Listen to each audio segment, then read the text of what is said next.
ഇന്നത്തെ കഥയിലേക്ക് എല്ലാവർക്കും സ്വാഗതം. ചാനൽ ആദ്യമായിട്ട് കാണുന്നവരാണെങ്കിൽ ഒന്ന് സബ്സ്ക്രൈബ് ചെയ്തിട്ട് സപ്പോർട്ട് ചെയ്യണേ. അങ്ങനെ ഗീതു പ്രയോഗിച്ച തന്ത്രം ഏറെക്കുറെ ഫലിച്ചെങ്കിലും ചെറുതായിട്ട് പണി വാളിയോ എന്നൊരു സംശയമുണ്ട്. ഗീതു മുറിയിൽ ഡ്രസ്സ് പാക്ക് ചെയ്തുകൊണ്ടിരിക്കുമ്പോഴാണ് അങ്ങോട്ടേക്ക് രേഖയും രഞ്ജുവും വരുന്നത്. അപ്പോൾ അവർ ചോദിക്കുന്നുണ്ട്, ഇത്രയും കാലം ഒരു കുഴപ്പമുണ്ടായിരുന്നില്ല, പെട്ടെന്ന് നിനക്ക് എന്താ പറ്റിയത്? ആ സമയത്ത് ഗീതു പറയുന്നുണ്ട്, ഇത് ഞങ്ങളുടെ ഒരു അഭിനയമാണ്. പക്ഷെ അങ്ങോട്ടേക്ക് പ്രിയ വന്നപ്പോൾ അവൾ പെട്ടെന്ന് തന്നെ സംസാരം നിർത്തുന്നുണ്ട്. പ്രിയയാണെങ്കിൽ വന്ന ഉടനെ തന്നെ പറയുന്നുണ്ട്, എനിക്ക് നിങ്ങളോട് വല്ലാത്തൊരു സങ്കടം തോന്നുകയാണ്, എനിക്ക് വേണ്ടിയിട്ടാണല്ലോ നിങ്ങൾ നിങ്ങളുടെ ലൈഫ് സ്പോയിൽ ചെയ്തത് എന്ന് ഓർക്കുമ്പോൾ എന്നൊക്കെ പറയാണ്. അതുകൊണ്ട് മ്യൂച്വലായിട്ട് നിങ്ങൾ നല്ല രീതിയിൽ തന്നെ പിരിയുന്നതാണ് നല്ലത്. പെട്ടെന്ന് ഗീതുവിൻ്റെ അടികൊണ്ടൊരവസ്ഥയായിപ്പോയി. ഗീതു പറയുന്നുണ്ട്, അയ്യോ അങ്ങനെ ഡിവോഴ്സ് ആവാൻ മാത്രമുള്ള പ്രശ്നങ്ങളൊന്നുമില്ല. ഞാൻ ഏകദേശം ഒരു മാസത്തോളം കുറച്ച് ബിസി ആയിരിക്കും. അത് കഴിഞ്ഞാൽ പിന്നെ ഞാൻ പഴയതുപോലെ കണ്ണേട്ടനെ സ്നേഹിച്ചോളാം, പിന്നെ ഞങ്ങളങ്ങ് പതുക്കെ സ്നേഹിച്ചോളാം. അപ്പോൾ പ്രിയ ചോദിക്കുന്നുണ്ട്, ഇതെന്താ ടൈമർ വെച്ചിട്ടുള്ള സ്നേഹമോ? ഇങ്ങനെ അഭിനയിക്കാൻ സിനിമയിലും നാടകത്തിലൊക്കെ പറ്റുള്ളൂ. അപ്പോൾ കാഞ്ചന പറയുന്നുണ്ട്, സീരിയൽ അതുക്കും മേലെ നമുക്ക് എന്ത് തോന്നുന്നു അതുപോലെ അഭിനയിക്കാം എന്നൊക്കെ പറഞ്ഞപ്പോഴേക്കും രേഖ ചോദിക്കുന്നുണ്ട്, നീ എന്താ സീരിയൽ അഭിനയിക്കാൻ പോയിട്ടുണ്ടായിരുന്നോ? ഞാൻ ജൂനിയർ ആർട്ടിസ്റ്റായിട്ട് പോയിട്ടുണ്ടായിരുന്നു. അവിടെയും ഇങ്ങനെയാണ്, ആക്ഷൻ പറഞ്ഞാൽ കാതൽ, കട്ട് പറഞ്ഞാൽ മോങ്ങൽ. ഞങ്ങൾക്ക് അതിൻ്റെ ആവശ്യമില്ല. ഗീതു ദേഷ്യത്തോടെ പറഞ്ഞപ്പോഴേക്കും കാഞ്ചന പറയുന്നുണ്ട്, നിങ്ങൾക്കതിൻ്റെ ആവശ്യമില്ലല്ലോ. നിങ്ങൾ രണ്ടുപേരും റിയാലിറ്റി ഷോയിൽ കാതലനും കാതലിയുമായി നടിച്ചത് കാരണം നിങ്ങൾക്കിതിൻ്റെ ആവശ്യമില്ലല്ലോ. നല്ല നടിക്ക് തെറിയുമല്ലോ. അപ്പോഴേക്കും പ്രിയ പറയുന്നുണ്ട്, അഭിനയ ഇവരിപ്പോഴും തുടരുന്നേ. അതിന് ഗീതു മറുപടി ഒന്നും പറയുന്നില്ല. അപ്പം രഞ്ജു പറയുന്നുണ്ട്, ഗീതു പറഞ്ഞല്ലോ ഒരു മാസത്തെ തിരക്ക് കഴിഞ്ഞാൽ ഉടനെ സ്നേഹിച്ച് തുടങ്ങുമെന്ന്. അപ്പം രഞ്ജുവിനോടുള്ള ദേഷ്യം കൂടെ ചേർത്തിട്ട് പ്രിയ പറയുന്നുണ്ട്, ഇവരുടെ കാര്യത്തിൽ വാദം പിടിക്കാൻ ആരും വരണ്ട. ഇനി എത്ര തന്നെ കൂട്ടിച്ചേർക്കാൻ ശ്രമിച്ചാലും ഇവർ രണ്ടുപേരെയും കൂട്ടിച്ചേർക്കാൻ സാധിക്കുമെന്ന് എനിക്ക് തോന്നുന്നില്ല. ആ സമയത്ത് കാഞ്ചന പറയുന്നുണ്ട്, ഗീതു പാപ്പ ഗോവിന്ദമാമനെ ഇനിമേൽ അപ്പാ മാതിരി പാത്തിരിപ്പേ. കോഞ്ചനെ രേഖ ദേഷ്യത്തോടെ വിളിച്ചപ്പോഴേക്കും കാഞ്ചന വായടക്കുകയാണ്. അപ്പം ഗീതു മനസ്സിൽ വിചാരിക്കുന്നുണ്ട്, ഹണിമൂണൊക്കെ കഴിഞ്ഞിട്ട് ഞങ്ങളുടെ ഒരു വരവുണ്ട്, എല്ലാത്തിനെയും ഞെട്ടിക്കും. മാതൃകാ ദമ്പതികളായിട്ട് എങ്ങനെ ജീവിക്കണമെന്ന് ഞങ്ങൾ കാണിച്ചു തരാട്ടാ ഗീതു മനസ്സിൽ വിചാരിക്കുകയാണ്. അതേസമയം ഗോവിന്ദൻ്റെ കാല് തിരുമ്മി കൊടുക്കുകയാണ് പുതുതായിട്ട് വന്നിട്ടുള്ള ഹോം നേഴ്സ്. അതുപോലെ തന്നെ കുക്കിങ്ങിന് വേണ്ടിയിട്ടൊരു ആണായിട്ടുള്ള ഒരാളും ഉണ്ടായിരുന്നു. അപ്പോൾ അയാൾ പാചകം ചെയ്ത ഓരോ സാധനങ്ങൾ ഗോവിന്ദന് വന്ന് കൊണ്ടു കൊടുക്കുകയാണ്.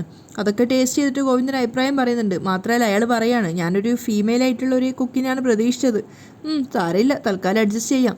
അതേസമയം ഹോം നേഴ്സായിട്ട് കാല് തിരുമുന്ന പെണ്ണിന് നല്ല ദേഷ്യം വരുന്നുണ്ടായിരുന്നു. അവളിങ്ങനെ മനസ്സിൽ ചിന്തിക്കുകയാണ്, കിടപ്പ് രോഗിയായിട്ടുള്ള ഒരാളെ ചികിത്സിക്കണം എന്നാണല്ലോ പറഞ്ഞത്, ഇയാളെയാണെന്ന് ഒട്ടും പ്രതീക്ഷിച്ചില്ല, ഇത് ഞരമ്പ് രോഗിയാണെന്നാണ് തോന്നുന്നത് എന്നൊക്കെ അവളിങ്ങനെ പൊഞ്ഞുകൊണ്ടേ ഇരിക്കുകയാണ്. അതേസമയം വിനോദ് ഹോസ്പിറ്റലിൽ നിന്ന് അമ്മയെ ഡിസ്ചാർജ് ആക്കിയിട്ട് വരികയാണ്. കൂടെ ഗീതും ഉണ്ട്. അങ്ങനെ വീട്ടുമുറ്റത്തേക്ക് എത്തിയത് ഒരുപാട് നാളുകൾക്ക് ശേഷം വീട് കാണുമ്പോഴുള്ള നമ്മുടെ ഒരു അവസ്ഥയാണ് ശരിക്കും വിലാസിനിക്ക് ഉണ്ടായിരുന്നത്. അവരുടെ മുടിയൊക്കെ പോയിട്ടുണ്ടായിരുന്നു, തലയിൽ ഷോളൊക്കെ ഇട്ടിട്ടാണ് ഉണ്ടായിരുന്നത്. അപ്പോൾ ആ ഷോൾ എടുത്തിടുന്ന സമയത്ത് ഗീതു പറയുന്നുണ്ട്, അമ്മ വിഷമിക്കൊന്നും വേണ്ട, കുറച്ച് നാൾ കഴിഞ്ഞ് അമ്മയുടെ മുടിയൊക്കെ തിരിച്ചു വരും, അമ്മ പഴയതിനേക്കാളും സുന്ദരിയാവും എന്നൊക്കെ പറഞ്ഞ് അവർ സന്തോഷിപ്പിക്കാൻ ശ്രമിക്കുകയാണ്. അതുമാത്രമല്ല അവർ വീട് കാണുന്ന സമയത്ത് ആദ്യമായിട്ട് കാണുന്ന പോലെ ആ ഒരു സന്തോഷത്തോടു കൂടിയാണ് നോക്കുന്നത്. അങ്ങനെ അവർ രണ്ടുപേരും കൂടെ ചേർന്നിട്ട് വിനോദും ഗീതവും ചേർന്നിട്ട് അമ്മയെ അകത്തേക്ക് കൂട്ടിക്കൊണ്ട് വരികയാണ്. അകത്തേക്കുള്ള വാതിൽ കടന്നതും 3 പേരും സ്റ്റെക്കായിട്ട് നിൽക്കുകയാണ്. കാരണം നമ്മുടെ ഭദ്രൻ്റെ കാല് തിരുമ്മിക്കൊടുക്കുകയാണ് ഹോം നേഴ്സായിട്ട് വന്നിട്ടുള്ള പെണ്ണ്. അവർ 3 പേരും പരസ്പരം മുഖത്തോട് വന്ന് നോക്കുകയാണ്. ആ സമയത്ത് ഭദ്രൻ ഇതൊന്നും അറിയാതെ പറയുന്നുണ്ട്, കാല് മസാജ് ചെയ്യുന്നതിനോടൊപ്പം ഈ കൈ കൂടി മസാജ് ചെയ്യാൻ ഒരാളുണ്ടായിരുന്നെങ്കിൽ സുഖമായേനെ. അപ്പോഴാണ് ഭദ്രൻ ഇവരെ 3 പേരെയും കാണുന്നത്. അയാൾ ചമ്മലോടെ എഴുന്നേറ്റിട്ട് ചോദിക്കുന്നുണ്ട്, വിലാസിനി നിങ്ങൾ എന്താ ഇത്ര പെട്ടെന്ന് എത്തിയത്? ഞാൻ വിചാരിച്ചു ആംബുലൻസിലായിരിക്കും വരുന്നതെന്ന്. നിലവിളി ശബ്ദം കേൾക്കുമ്പോൾ പുറത്തേക്ക് വന്നാൽ മതിയല്ലോ. ആ സമയത്ത് ഗീതു ദേഷ്യത്തോടെ പറയുന്നുണ്ട്, അച്ഛൻ ഇവിടെ എന്താ ഈ കാട്ടി കൂട്ടുന്നേ? അമ്മയെ പരിചരിക്കാനും ശുശ്രൂഷിക്കാനുമാ ഇവരെയൊക്കെ ഇവിടെ വിളിച്ചു വരുത്തിയത്, അല്ലാതെ അച്ഛൻ്റെ സുഖചികിത്സയ്ക്കല്ല. എന്നിട്ട് ഹോം നേഴ്സിനോട് ചോദിക്കുകയാണ്, നിങ്ങളോട് ആരാ ഇതൊക്കെ ചെയ്യാൻ പറഞ്ഞത്? അപ്പം അവർ അയാളെ നോക്കിക്കൊണ്ട് പറയാണ്, അത് ശരി, ഞങ്ങൾ കരുതി ഇയാളെ നോക്കാനാണ് ഞങ്ങളെ വരുത്തിയതെന്ന്. വന്നപ്പോൾ മുതൽ ജോയിൻ്റ് എല്ലാം വേദനയാണെന്നും പറഞ്ഞ് മസാജ് ചെയ്യിപ്പിക്കുക.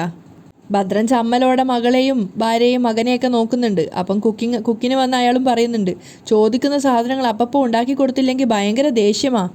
ഭദ്രൻ തലയാട്ടിക്കൊണ്ട് പറയാണ്, മോളെ ഏതായാലും കാശ് കൊടുക്കുന്നതല്ലേ, എൻ്റെ കാര്യം നോക്കാൻ വിലാസിനിക്ക് ഇനി പറ്റില്ലല്ലോ, അതുകൊണ്ട് ഇവളുടെ കൂടെ എൻ്റെ കാര്യം നടക്കട്ടെ എന്ന് കരുതി. അപ്പോൾ ഹോം നേഴ്സ് പറയുന്നുണ്ട്, ഇനി സുഖചികിത്സ മസാജ് എന്നൊക്കെ പറഞ്ഞ് വന്നാലുണ്ടല്ലോ. ഭദ്രൻ സമ്മതിക്കുകയാണ്. അപ്പോൾ അതിനുശേഷം വിനോദിനെ മാറ്റിയിട്ട് ഹോം നേഴ്സ് പോയിട്ട് വിലാസിനെ പിടിക്കുകയാണ്. ആ സമയത്ത് ഭദ്രൻ പറയുന്നുണ്ട്, വിലാസിനിയുടെ കാര്യത്തിൽ ഒരു കുറവും വരാതെ നോക്കിക്കോണം. അതൊക്കെ നോക്കാൻ എനിക്കറിയാം. വരൂ മാഡം, ബെഡ് തയ്യാറാക്കിയിട്ടിട്ടുണ്ട്, അവിടെ കയറി ഇങ്ങേര് കിടക്കാഞ്ഞത് ഭാഗ്യം. അത് കേട്ട് ഗീതു പറയുന്നുണ്ട്, ഇനി കുറച്ച് ദിവസം ഞാനിവിടെ ഉണ്ടല്ലോ. അത് കേട്ടത് ഭദ്രൻ ഞെട്ടുകയാണ്. എന്നിട്ട് വിനോദിനോട് ഗീതു പറയാണ്, വിനോദ് നീ 2-3 ദിവസം പോയി പ്രിയയുടെ കൂടെ നിൽക്ക്. അപ്പോൾ വിനോദ് പറയുന്നുണ്ട്, അമ്മയ്ക്ക് പെട്ടെന്ന് എന്തെങ്കിലും ഒരു ആവശ്യം വന്നാൽ അതല്ലേ പറഞ്ഞത് ഞാനിവിടെ ഉണ്ടെന്ന് ഗീതുവും പറയുന്നുണ്ട്. അത് കഴിഞ്ഞപ്പോൾ ഭദ്രൻ ചോദിക്കുന്നുണ്ട്, അമ്മയാണോ ഭാര്യയാണോ നിനക്ക് വലുത്? അപ്പോൾ വിനോദ് പറയുന്നുണ്ട്, 2 പേരോടുള്ള എൻ്റെ ഉത്തരവാദിത്തം എനിക്കറിയാം, എന്തായാലും അച്ഛനെ പോലെ ആവില്ല. അപ്പോൾ വിലാസിന് പറയുന്നുണ്ട്, മോനെ ഗീതു പറഞ്ഞതുപോലെ നീ പ്രിയയുടെ അടുത്ത് പോയിട്ട് നിൽക്ക്. ഈ സമയത്തൊക്കെ മോൻ കൂടെയുള്ളത് അവൾക്കൊരാശ്വാസമാണ്. അമ്മയ്ക്കിപ്പോൾ വേറെ കുഴപ്പമൊന്നുമില്ല, എൻ്റെ കാര്യങ്ങളൊക്കെ നോക്കാൻ ഇവരൊക്കെ ഇല്ലേ? ചുറ്റിലും നോക്കിക്കൊണ്ട് വിലാസിന് പറയാണ്. അപ്പം ഭദ്രൻ പറയുന്നുണ്ട്, ഒരു കാര്യം പറയാം, എനിക്ക് നല്ല തിരക്കാ. അപ്പോൾ വിലാസിന് പറയുന്നുണ്ട്, ഭദ്രേട്ടനെ ഞാൻ ഈ കൂട്ടത്തിൽ കൂട്ടിയിട്ടില്ല. വിലാസിനെ അകത്തേക്ക് നടത്താൻ വേണ്ടി ശ്രമിക്കുകയാണ് ഹോം നേഴ്സും ഗീതും. ആ സമയത്ത് വിലാസിന് പറയുന്നുണ്ട് ഹോം നേഴ്സിനോട്, പിടിക്കേണ്ട, എനിക്കിപ്പോൾ നടക്കാൻ എൻ്റെ മോളുടെ ബലം മാത്രം മതി. എന്നിട്ട് ഗീതുവിൻ്റെ കൈ പിടിച്ചിട്ട് അകത്തേക്ക് പോവാണ്. അപ്പോൾ ഗീതു ഹോം നേഴ്സിനോട് പറയുന്നുണ്ട്, വിളിക്കുമ്പോൾ വന്നാൽ മതി. അമ്മയെ മുറിയിൽ കൊണ്ടുവന്ന് കിടത്തിയ സമയത്ത് വിലാസിന് പറയുന്നുണ്ട് ഗീതുവിനോട്, വിനോദിനെ മാത്രം ഇവിടെ നിന്ന് മാറ്റി നിർത്തിയാൽ നീ ഉദ്ദേശിക്കുന്ന കാര്യം നടക്കില്ല. നീ ഇവിടെ തന്നെ ഉണ്ടെന്ന് അറക്കലിലുള്ളവർ വിശ്വസിക്കണമെങ്കിൽ നിൻ്റെ അച്ഛനെ കൂടെ ഇവിടെ നിന്ന് മാറ്റണം. എങ്കിലേ നീയും ഗോവിന്ദും ഒന്നിച്ചുള്ള ട്രിപ്പ് നടക്കൂ. പക്ഷെ ആ സമയത്ത് ഗീതുവിൻ്റെ മനസ്സിലാകെ വിഷമം വരികയാണ്. അവൾ പറയുന്നുണ്ട്, അമ്മയെ ജോലിക്കാരിയെ ഏൽപ്പിച്ചിട്ട് പോകാൻ തോന്നുന്നില്ല അമ്മേ, ആ പ്ലാൻ ഞാനങ്ങ് ഉപേക്ഷിക്കുക. ആ സമയത്ത് വിലാസിന് ഗീതുവിനെ ചേർത്ത് പിടിച്ചിട്ട് പറയുന്നുണ്ട്, അങ്ങനെ പറയല്ലേ അമ്മയുടെ പൊന്നുമോള്. ഈ സമയത്ത് എൻ്റെ ഏറ്റവും വലിയ സന്തോഷം നിങ്ങളുടെ സന്തോഷമാണ്. കല്യാണം കഴിഞ്ഞിട്ട് എത്ര മാസമായി, പിണക്കവും വഴക്കും എല്ലാം അവസാനിപ്പിച്ചിട്ട് നിങ്ങൾ ഒരുമിച്ചപ്പോൾ സ്വന്തം വീട്ടിൽ ഭാര്യാഭർത്താക്കന്മാരായി ജീവിക്കാനുള്ള സാഹചര്യമില്ല. അത് മറികടക്കാനാണ് നിങ്ങളുടെ ഈ യാത്ര. അമ്മയ്ക്കിപ്പോൾ ഒരു ക്ഷീണവും ഇല്ല മോളെ. നിങ്ങൾ ഒന്നിച്ചുള്ള യാത്ര ഈ അമ്മയും ആഗ്രഹിക്കുന്നുണ്ട്. എന്നും എന്നെ വിളിക്കണം. നിങ്ങൾ ഒരുമിച്ചുള്ള സന്തോഷ നിമിഷങ്ങളുടെ ഫോട്ടോയും ഈ അമ്മയ്ക്ക് അയച്ചു തരണം. അമ്മ ആരെയും കാണിക്കില്ല കേട്ടോ. പണം മോഹിച്ച് നിൻ്റെ അച്ഛനോടൊപ്പം നിന്ന് നിങ്ങളെ തമ്മിൽ അകറ്റാൻ ശ്രമിച്ചവളാണ് ഞാൻ. എനിക്ക് നിങ്ങളെ തമ്മിൽ ഒരുമിപ്പിക്കാനുള്ള ഭാഗ്യം കിട്ടിയതിൽ എത്ര സന്തോഷമുണ്ടെന്നറിയാവോ? അത് കേട്ടപ്പോൾ കരഞ്ഞുകൊണ്ട് ഗീതു പറയുന്നുണ്ട്, അമ്മ ഇങ്ങനെ പറയല്ലേ, ഇത് കേൾക്കും തോറും എനിക്ക് അമ്മയുടെ അടുത്തുനിന്ന് മാറാൻ തോന്നുന്നില്ല. ആ സമയത്ത് വിലാസിന് പറയുന്നുണ്ട്, അമ്മയുടെ ഏത് ആഗ്രഹവും സാധിച്ചു തരുമെന്ന് നിങ്ങൾ എനിക്ക് വാക്ക് തന്നതാ. അതുകൊണ്ട് ഇവിടെ നിൽക്കാൻ പറ്റില്ല. എൻ്റെ മോള് ഗോവിന്ദിൻ്റെ ഒപ്പം യാത്ര പോവണം. തിരിച്ചു വരുമ്പോൾ എൻ്റെ മോളുടെ വയറ്റിൽ ഗോവിന്ദിൻ്റെ ഒരു പുതുജീവൻ്റെ തുടിപ്പും ഉണ്ടാവണം. അച്ഛനെ ഒതുക്കാൻ തൽക്കാലം ഒരു മാർഗമുണ്ട്. നമ്മൾ ചെയ്യാൻ പാടില്ലാത്തതാ, പക്ഷേ വേറൊരു മാർഗവും ഇല്ല. ഗീതുവിന് ഐഡിയ പറഞ്ഞു കൊടുക്കുകയാണ് വിലാസിനി. അത് കേട്ട് കഴിഞ്ഞപ്പോൾ അവളും തൃപ്തയാണ്. അതിനുശേഷം അവൾ ഗോവിന്ദിനെ വിളിക്കാൻ വേണ്ടി പോകുന്നുണ്ട്. ഗോവിന്ദ് കാർ ഓടിച്ച് വന്നുകൊണ്ടിരിക്കുകയാണ്. ഗീതുവിൻ്റെ ഫോൺ കണ്ടപ്പോൾ തന്നെ അവൻ ചിന്തിക്കുന്നുണ്ട്, ഞാൻ വൈകുന്നതിലുള്ള ടെൻഷനായിരിക്കും. ഇപ്പം എത്താടി കൊച്ചു കള്ളി. എന്നിട്ട് ഫോൺ എടുക്കുകയാണ്. ഹലോ, ഞാൻ വീട്ടിൽ നിന്ന് ഇറങ്ങി, അങ്ങോട്ട് വന്നുകൊണ്ടിരിക്കുക, റെഡിയല്ലേ? അപ്പോൾ ഗീതു പറയുന്നുണ്ട്, അതെ, കാറൊന്ന് സ്റ്റോപ്പ് ചെയ്തേ, ഒരു പ്രധാനപ്പെട്ട കാര്യം പറയാനുണ്ട്. അപ്പോൾ ഗീതു അമ്മയെ നോക്കിയിട്ട് അമ്മ പറഞ്ഞു കൊടുത്ത പ്ലാന് ഗോവിന്ദിന് പറഞ്ഞു കൊടുക്കുകയാണ്. അതെ, വരുന്ന വഴി ഒരു 10 കുപ്പി മദ്യം വാങ്ങിക്കണം. ഗോവിന്ദ് അതിശയത്തോടെ ചോദിക്കുകയാണ്, 10 കുപ്പിയോ? എന്തിന്? കുടിക്കാൻ, അല്ലാതെ എന്തിനാ? ഗീതു തിരിച്ചു പറയുന്നുണ്ട്, വില കൂടിയ മദ്യം തന്നെ ആയിക്കോട്ടെ, ലിവറിനൊന്നും കംപ്ലൈൻറ്റ് ഉണ്ടാവരുത്. ഗോവിന്ദ് ഫോൺ എടുത്തിട്ട് ഒന്നുകൂടെ നോക്കുകയാണ്. അത് ശരി, അവൾ ഈ ട്രിപ്പ് അടിച്ചു പൊളിക്കാൻ തീരുമാനിച്ചോ? അത് കൊള്ളാലോ. അപ്പോൾ ഗോവിന്ദ് വീണ്ടും ഫോൺ ചെവിയിൽ വെച്ചിട്ട് പറയാണ്, ഗീതു, അത് നമുക്ക് പോകുന്ന വഴി വാങ്ങിയാൽ പോരെ? അത് പോരാ, ഇങ്ങോട്ട് വരുമ്പോൾ കൊണ്ടുവരണം. ഗോവിന്ദ് മനസ്സിൽ വിചാരിക്കുകയാണ്, ട്രിപ്പിന് മുമ്പേ അടി തുടങ്ങാനോ? കുടിച്ചിട്ട് എങ്ങനെ ഡ്രൈവ് ചെയ്യും? അപ്പോൾ ഗീതു അങ്ങേ തലക്കെന്ന് പറയാണ്, ഹലോ, പറയുന്നത് വല്ലതും കേട്ടോ? കേട്ടു. എങ്കിൽ മദ്യവും വാങ്ങി വേഗം ഇങ്ങെത്ത്. ശരി. ഗോവിന്ദ് സന്തോഷം കൊണ്ട് തുള്ളിച്ചാടുകയാണ്. ഭാര്യ എന്ന് പറഞ്ഞാൽ ഇങ്ങനെ വേണം. ഒരു കുപ്പി വാങ്ങി കുറേശ്ശെ കഴിച്ചോളാനല്ല, 10 കുപ്പി വാങ്ങി എൻജോയ് ചെയ്തോളാൻ. അപ്പം അവൾ എൻ്റെ മദ്യവാസന ഇഷ്ടപ്പെട്ടു. അതാണ് 10 കുപ്പി വാങ്ങി സ്റ്റോക്ക് ചെയ്യാൻ പറഞ്ഞ്. ഈ ട്രിപ്പ് ഞാൻ പൊളിക്കും. ഗോവിന്ദ് സന്തോഷത്തിലാണ്. അങ്ങനെ ഗീതുവിൻ്റെ വീട്ടിലേക്ക് വന്ന സമയത്ത് ഗീതു അവിടെ ജോലിക്ക് വന്നിട്ടുണ്ടായിരുന്ന ആ ചേട്ടനെയും കൂട്ടിക്കൊണ്ടാണ് വരുന്നത്. എന്നിട്ട് ഗോവിന്ദിനോട് ചോദിക്കുന്നുണ്ട്, പറഞ്ഞതെല്ലാം വാങ്ങിയില്ലേ? പിന്നെ അല്ലാതെ, എന്നോടൊരു പൂ ചോദിച്ചാൽ ഒരു പൂങ്കാവനം തരില്ലേ ഈ കണ്ണേട്ടൻ? ദാ പുറകിലുണ്ട്. ഗീതു ബാക്കിലെ ഡോറ് തുറക്കുന്ന സമയത്ത് മദ്യക്കുപ്പികളുണ്ടായിരുന്നു. അപ്പോൾ ഗീതു ആ കുക്കിനോട് പറയാണ്, ചേട്ടാ ഇതൊന്നും എടുത്ത് അകത്തേക്ക് വെച്ചോളൂ. അത് കേട്ടതും ഗോവിന്ദ് ഞെട്ടുകയാണ്. എന്നിട്ട് പെട്ടെന്ന് തന്നെ കാറിൽ നിന്ന് ഇറങ്ങിയിട്ട് ഗീതുവിനോട് ചോദിക്കുന്നുണ്ട്, എന്തിനാ അത് ഇവിടെ വെക്കുന്നത്? നമുക്ക് കൊണ്ടുപോകാനുള്ളതല്ലേ? അപ്പോൾ ഗീതു തിരിച്ചു പറയാണ്, എന്നിട്ട് വേണം ഇത് മുഴുവൻ കുടിച്ചിട്ട് നമ്മുടെ ടൂറ് കൊളാക്കാനല്ലേ? അപ്പോഴേക്കും ഭദ്രൻ അങ്ങോട്ടേക്ക് വരികയാണ്. ടൂറ് കൊളായാൽ പിന്നെ പറഞ്ഞിട്ട് ഒരു കാര്യമില്ല കേട്ടോ.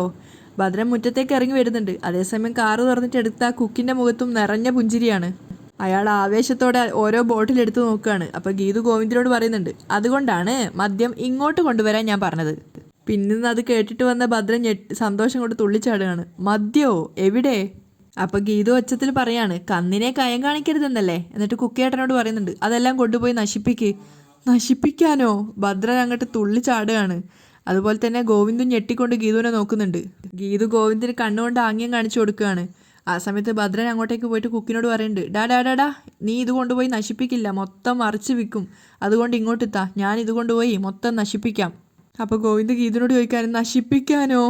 അപ്പോഴേക്കും ഭദ്രൻ കുപ്പിയെടുത്തിട്ട് മുന്തിയേനാ, എന്നാലും വേണ്ടില്ല, ഞാനിത് പരമാവധി നശിപ്പിച്ചോളാം. അപ്പോൾ ഗീതു വീണ്ടും ശബ്ദം ഉയർത്തി പറയാണ്, കണ്ണേട്ടൻ അമ്മയെ കാണാൻ വന്നതല്ലേ, കണ്ടിട്ട് പൊയ്ക്കോ, അല്ലെങ്കിൽ ഫ്ലൈറ്റ് മിസ്സാവും. ആ സമയത്ത് ഗോവിന്ദ് ചോദിക്കുന്നുണ്ട്, നീ എന്ത് തേങ്ങയടി പറയുന്നത്, നീ അടിച്ചിട്ടുണ്ടോ? അപ്പോൾ ഗീതു സ്മെല്ല് ഇതാക്കാൻ വേണ്ടി ഊതി കൊടുക്കുകയാണ്. ഇതേ എൻ്റെ നമ്പറല്ലേ, വേഗം പൊയ്ക്കോ. ഭദ്രൻ ശ്രദ്ധിക്കാൻ വേണ്ടിയിട്ടാണ് ഇവർ സംസാരിക്കുന്നത്. അപ്പോൾ ഗോവിന്ദിനോട് അവൾ പറയുന്നുണ്ട്. അതുകൊണ്ട് തന്നെ ഗോവിന്ദ് പറയാണ്, അതെ ആൻറ്റിയെ കണ്ടിട്ട് ഞാൻ അടുത്ത ഫ്ലൈറ്റിന് മുംബൈക്ക് പോവും, 3-4 ദിവസം കഴിഞ്ഞിട്ടേ തിരിച്ചു വരുള്ളൂ. അത് കേട്ടത് ഭദ്രൻ സന്തോഷം കൊണ്ട് തുള്ളിച്ചാടാണ്. മടങ്ങി വരുമ്പോഴേക്കും ഞാൻ ഈ മദ്യം മൊത്തം നശിപ്പിച്ചിരിക്കും, ഉറപ്പ്. ഗോവിന്ദ് സങ്കടത്തോടെ അകത്തേക്ക് കയറി പോവുകയാണ്. അവർ രണ്ടുപേരും അകത്തേക്ക് കയറിയതും ഭദ്രൻ മദ്യക്കുപ്പി കെട്ടിപ്പിടിക്കുകയാണ്. എൻ്റെ കരളേ, ഞാനിതങ്ങോട്ട് ആഘോഷിക്കുക. ഗോവിന്ദ് അകത്തെത്തുന്ന സമയത്ത് ഹോം നേഴ്സ് വിലാസിനെ ക്ലീൻ ചെയ്ത് കൊടുക്കുകയാണ്. അവർ രണ്ടുപേരും കണ്ടതും വിലാസിൻ്റെ മുഖത്ത് അത്രയ്ക്ക് സന്തോഷം നിറയാണ്. ഗീതുവിനോട് പിടിച്ച് എഴുന്നേൽപ്പിക്കാൻ പറഞ്ഞിട്ട് ഗോവിന്ദിനോട് അവിടെ അടുത്തിരിക്കാൻ പറയാണ്. ഗോവിന്ദിന് അരികിലിരുന്ന സമയത്ത് വിലാസിനി പറയുന്നുണ്ട്, നിങ്ങളുടെ ഇതുവരെയുള്ള അഭിനയ ജീവിതമൊക്കെ മോള് പറഞ്ഞു. അപ്പോൾ ഗോവിന്ദ് അതിശയത്തോടെ ഗീതുവിനെ നോക്കുകയാണ്. ഉള്ളിൽ രണ്ടുപേർക്കും ഇഷ്ടമുണ്ടായിരുന്നെങ്കിലും അതൊക്കെ പരസ്പരം അറിയാനും അറിയിക്കാനും ഇത്രയും സമയമെടുത്തു. ഒന്നിച്ചു കഴിയേണ്ട കുടുംബജീവിതത്തിൻ്റെ സന്തോഷവും സുഖവുമെല്ലാം പരസ്പരം വഴക്കടിച്ചു തീർത്തു. ഇപ്പോൾ നിങ്ങൾ ഒന്നിച്ചിരിക്കുക. ശരിക്കും ഇത് നിങ്ങളുടെ ആദ്യത്തെ ഹണിമൂൺ യാത്രയാ. അവർ രണ്ടുപേരും പരസ്പരം മുഖത്തോട് വന്ന് നോക്കുകയാണ്. ഇനി ഒരിക്കലും പിരിയാത്തൊരു ബന്ധം ഉറപ്പിച്ചിട്ട് വേണം നിങ്ങൾ രണ്ടുപേരും മടങ്ങി വരാൻ. ഗോവിന്ദ് നിറഞ്ഞ ചിരിയോടെ ഗീതുവിനെ നോക്കിക്കൊണ്ട് വിലാസിനോട് പറയാണ്, ഞങ്ങളിനി പിരിയില്ല ആൻറ്റി, ഉറപ്പ്. ഒരു ഉറപ്പുകൂടി തരണം. അതെന്താണെന്നറിയാൻ വേണ്ടി രണ്ടുപേരും വിലാസിനെ നോക്കുകയാണ്. എൻ്റെ രോഗം പിഴുതുമാറ്റിയെന്ന് പറഞ്ഞാലും അതെപ്പോൾ വേണേലും തിരികെ വരാം. അമ്മേ, എന്തിനെങ്ങനെ നെഗറ്റീവായി ചിന്തിക്കുന്നേ? ഗീതു സങ്കടത്തോട് പറയാണ്. രോഗം എന്നെ വീണ്ടും തളർത്തിക്കളയുന്നതിന് മുമ്പ് എനിക്ക് നിങ്ങളുടെ ഒരു കുഞ്ഞു വാവയെ താലോലിക്കണം. വിലാസിനി പറഞ്ഞു കേട്ടപ്പോൾ ഗോവിന്ദ് പുഞ്ചിരിച്ചുകൊണ്ട് പറയുന്നുണ്ട്, ആ രോഗം ഇനി വരില്ല ആൻറ്റി. അപ്പോൾ വിലാസിനി പറയുന്നുണ്ട്, എൻ്റെ മോനിനി കള്ളം പറയണ്ട, എല്ലാം അറിഞ്ഞിട്ടാണ് ഞാൻ സംസാരിക്കുന്നത്. എൻ്റെ ട്യൂമർ സ്റ്റേജ് 3 ആയിരുന്നു. ഒരു സർജറിയിലൂടെ അത് മാറിയത് എന്നതിനർത്ഥം കുറച്ചു കാലം കൂടി ഞാൻ ജീവിക്കും. ക്രൂരമായി ആക്രമിക്കാൻ ആ രോഗം തിരിച്ചു വരുമെന്നറിയാം. ഇനി എനിക്കതൊരു പ്രശ്നമേ അല്ല. ദൈവം നീട്ടിത്തന്ന ഈ ആയുസ് കൊണ്ട് മറ്റുള്ളവരുടെ മനസ്സിൽ ദീർഘകാലം ജീവിക്കണമെന്നേ എനിക്കിനി ആഗ്രഹമുള്ളൂ. അതിനുള്ള നല്ല കാര്യങ്ങൾ ചെയ്യണം, മറ്റുള്ളവരെ കരയിക്കാതെ കണ്ണീരൊപ്പണം. മരിക്കുമ്പോൾ വിലാസിനി ഒരു നല്ല സ്ത്രീയായിരുന്നു എന്ന് എല്ലാവരും പറയണം. അവരുടെ കണ്ണ് നിറയുന്നുണ്ടായിരുന്നു. കണ്ണ് തുടച്ചുകൊണ്ട് അവർ പറയാണ്, അതെ, എൻ്റെ ആഗ്രഹമൊക്കെ ഇനി ഇങ്ങനെയാ. അപ്പോൾ ഗോവിന്ദ് പറയുന്നുണ്ട്, ആൻറ്റിക്ക് പോകണമെന്ന് ആഗ്രഹമുള്ള സ്ഥലങ്ങളിലെല്ലാം ഞങ്ങൾ കൊണ്ടുപോകും. മനസ്സിലുള്ള സ്വപ്നങ്ങളൊക്കെ ഞങ്ങൾ നടപ്പിലാക്കും. യാത്രകളൊക്കെ ഇവളെയും പ്രിയയും കൂട്ടിക്കൊണ്ടായിക്കോട്ടെ. കുട്ടികൾക്കാ യാത്രകളോടൊക്കെ ആഗ്രഹം. എൻ്റെ ആഗ്രഹങ്ങളൊക്കെ തീർന്നു. പോകണമെന്നുണ്ട്, കാശിക്കോ രാമേശ്വരത്തോ ഒരു തീർത്ഥയാത്ര. ഇപ്പം നിങ്ങൾ പോയിട്ട് വാ, ജീവിതത്തിൽ ഒരിക്കലും മറക്കാനാവാത്ത ഒരു സ്നേഹയാത്ര. ഗീതു അമ്മയെയും അതേപോലെ അമ്മ ഗീതുവിനെയും ചുംബിക്കുകയാണ്. അതിനുശേഷം അവർ യാത്ര പറഞ്ഞ് അവിടെ നിന്ന് ഇറങ്ങുകയാണ്. അവരവിടെ നിന്ന് ഇറങ്ങിയപ്പോൾ വിലാസിനിയുടെ കണ്ണ് നിറയുന്നുണ്ടായിരുന്നു സന്തോഷം കൊണ്ട്. അങ്ങനെയാണ് ഇന്നത്തെ എപ്പിസോഡ് വൈൻഡപ്പ് ചെയ്യുന്നത്.